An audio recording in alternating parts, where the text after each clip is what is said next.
come see you. Yeah, well, first I want to say props to you, Jazmin, for what you've done, inspiring people, women and men all over the country and beyond. So thank you for that, everybody. Let's give it up for Jazmin.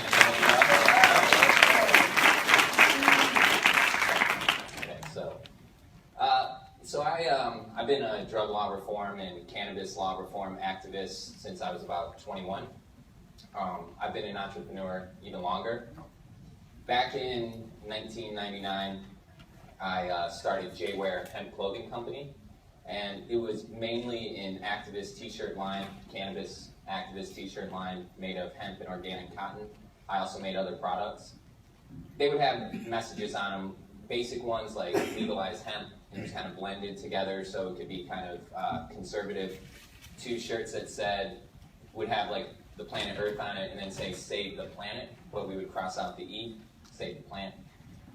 And this was even before I knew anything about dispensaries. I designed a shirt that said marijuana medicine shop, and on the back it just listed all the ailments that cannabis could be good for. And again, this was 99 or so.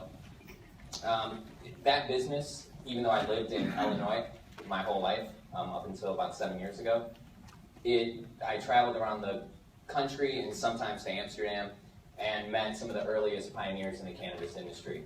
So from Keith Stroop, the founder of Normal, to Jack Herer. And Jack Herer was amazing, for those of you who don't know. He was one of the most powerful cannabis activists ever. He wrote a book called The Emperor Wears No Clothes, which really motivated me. And he was the first one that would speak about medical cannabis and all the relief that people could find for it, all the uses that it had, and industrial hemp.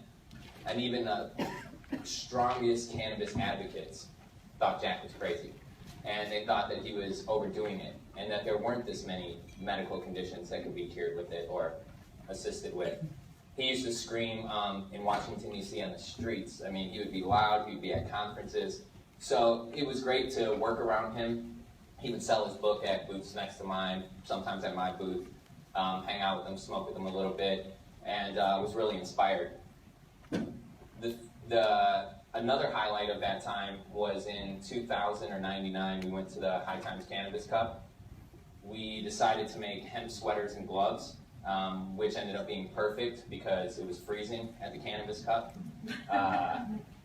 Tyler Wadley over here, my right-hand man, best friend since I was 11. Say hi, Tyler. Hello.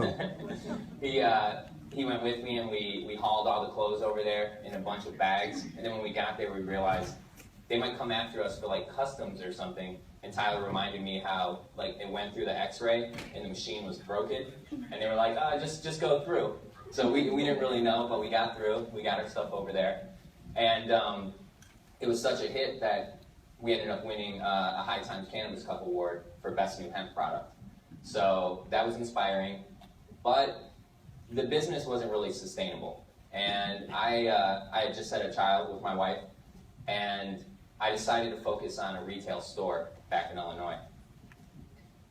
I didn't give up the cannabis movement. I was still an enthusiast. I did a bit of lobbying in Illinois as well, but I ran the retail store for a few years. Then you fast forward to about 7 years ago. I used to watch this show, some of you might remember, marketing guru Donnie Deutsch. It was called The Big Idea. And he would always say, like, do your passion, do what you love. And I remember one time sitting on the couch, lit up a joint, and he's like, usually, and Donnie Deutsch was on, he said, usually people's passion, it's right underneath their nose, and they don't even know it. And I was like, what is this guy talking about? It didn't click.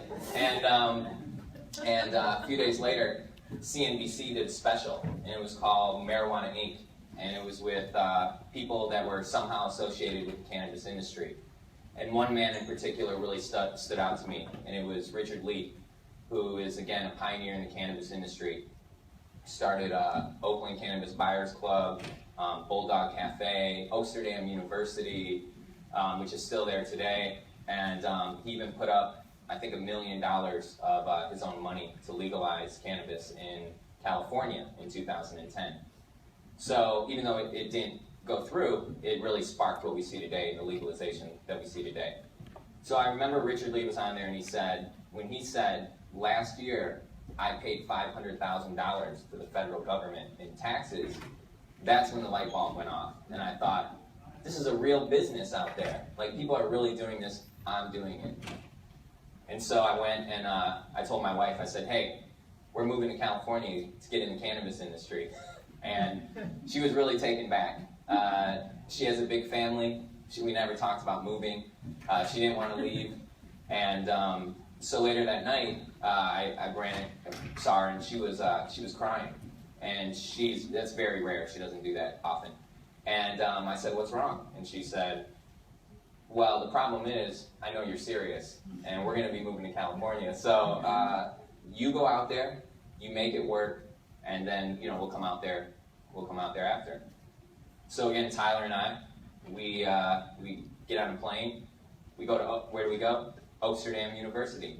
Now at the time they had one in Beverly Hills. So we went there. We went through the courses. I met some good people. But who really stood out was Jeff Jones, who was running it at the time, and he goes back even further than Richard Lee. I think he started his program, and I may be getting the names mixed up, but the Oakland Buyers Club in 1995, and then the Patient ID Center. And he was really just on the forefront of it. And his wife, who's speaking here, Dale Sky Jones, and she's the chancellor at Amsterdam. She runs Amsterdam University now. She is head of CCPR, Coalition for Cannabis Policy Reform, and she's a top leader in cannabis politics for California. So I met those two there, and I asked Jeff if we could speak after the class. He said, sure. So Tyler and I went, we met with them, and I said, I want to get in the industry, what should I do? He said, well, it's kind of dangerous in Southern California. You might want to go up north, maybe Oakland, maybe Mendocino. I said, okay. So went back to Illinois. I heard about Americans for Safe Access conference, holiday party in Oakland. Tyler and I went, and on the plane there, I heard a podcast from Steve D'Angelo. And I never heard of this guy. I didn't know who he was, but he talked about being responsible if you have a dispensary, being a positive influence in the neighborhood, focus on wellness, activism. And I loved everything that I heard. So we go to this Oakland party. First of all, it was great because I'm from Illinois and everybody's smoking, everybody's having a good time. Blew my mind, sitting there, and Tyler taps me on the shoulder. He says, hey, I think that's Steve D'Angelo. So I got up, I walked up to him. Hey Steve, my name's Aaron, whatever I said. I'd love to work with you if I could. And he said, okay, let's stay in touch. So some time went by. Tyler actually ended up moving to Mendocino while his wife was pregnant in Illinois, and she said it was okay. And he went there. He learned how to cultivate. I would travel a little bit. I went to Washington, D.C. because some things were happening there. I met Steve D'Angelo out there, and we talked a little bit, and he said, I've talked to a lot of people, but we're forming a consulting company, and I really think we work well together. So they formed a new consulting company called Canby.